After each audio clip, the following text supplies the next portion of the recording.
তিনি ছিলেন মধ্যম আকৃতির সুঠাম দেহের অধিকারী একটি মানুষ। তার চুলগুলো ছিল ঘাড় পর্যন্ত প্রলম্বিত, হালকা হালকা কোঁকড়ানো।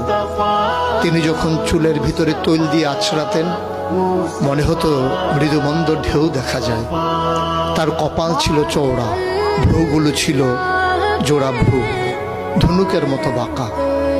চোখের পাতাগুলো ছিল ফুটন্ত গোলাপের গোলাপি রঙের এক একটি পাপড়ির মতো।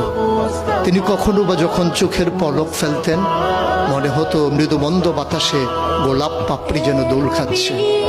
তার চোখের সাদা অংশ ছিল রক্তিমাভ সাদা, কালো অংশ ছিল কৃষ্ণ কালো।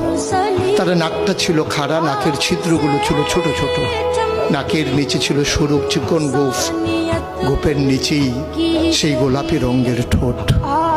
তার ঠোঁটগুলো যখন কখনো বা মুচকে হাসত, গোটা পৃথিবীর মানুষ অবাক বিস্ময়ে দেখত।